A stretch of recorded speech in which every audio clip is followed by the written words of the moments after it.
नमस्कार। क्या आप सरसों लगाने की सोच रहे हैं?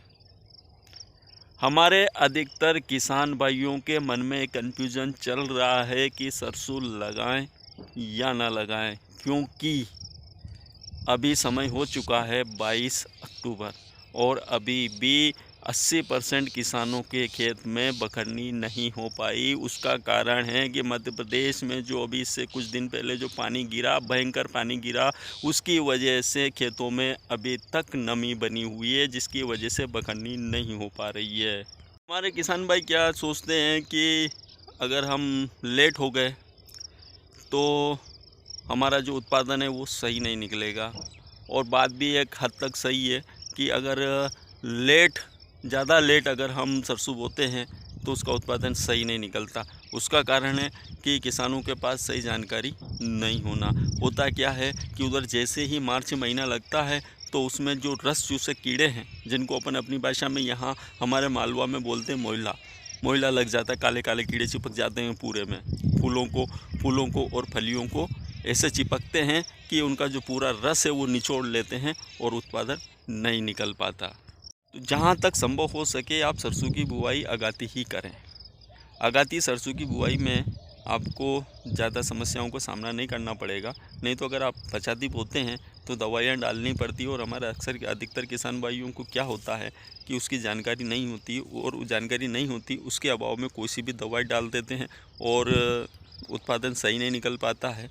तो आप चिंता ना करें, आप कोशिश ये करें कि हम आगाती इस अक्टूबर माह में ही सरसों की बोवनी करें।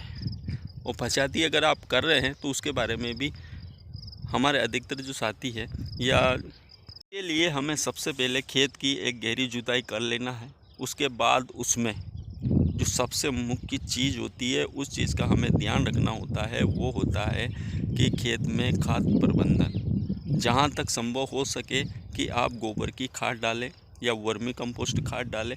और अगर हमारे पास ये अवेलेबल नहीं है तो इसके लिए हम बीघा का 1 बोरी SSP, 25 किलो DAP और 12 या 15 किलो यूरिया, और साथ में 5 किलो के आसपास 5 किलो, 3 किलो, 4 किलो उसमें सल्फर, इन चीज़ों का मिक्स करके 1 बीघे के हिसाब से इन चीज़ों का मिक्स करके आप खेत में डाल सकते हैं खाद को।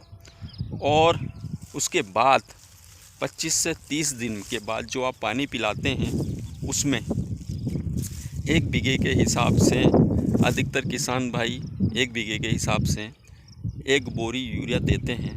तो हमें 1 बोरी यूरिया ना देकर हमें बीघा का 20 से 30 किलो के बीच में यूरिया देना है। और बचेगा जो बीघा का आपका समथिंग, अगर आप 30 किलो डाल रहे 15 किलो बनता है तो वो उसके बाद की अगली जो पानी आप देंगे 25-30 दिन बाद उसमें वो डाल सकते हैं। एक साथ हमें पूरा नहीं देना, इधर 15 किलो इधर देना है बीघा का, उसके बाद 20 किलो जो आप पहला पानी देंगे उसमें देना है, और उसके बाद 15 किलो आप जो उसके बाद अगला पानी देंगे उसमें देना है। DAP और SSP जो, और साथ में सल्फर जो आप देना चाहते हैं वो बुआई के पहले दें।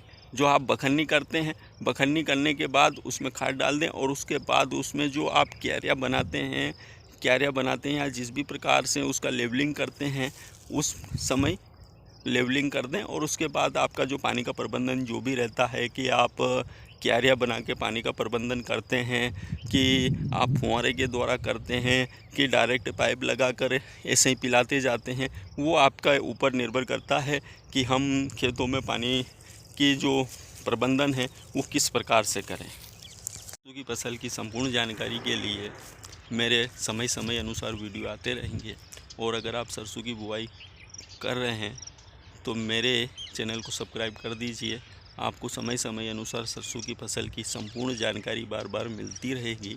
उसके लिए आप जो घंटी का निशान होता है उस घंटी के निशान को टच कीजिए, और उसके जो नोटिफिकेशन है, हमारे चैनल के जो नोटिफिकेशन है वो आप तक पहुंचते रहेंगे और हमारे वीडियो आपको मिलते रहेंगे।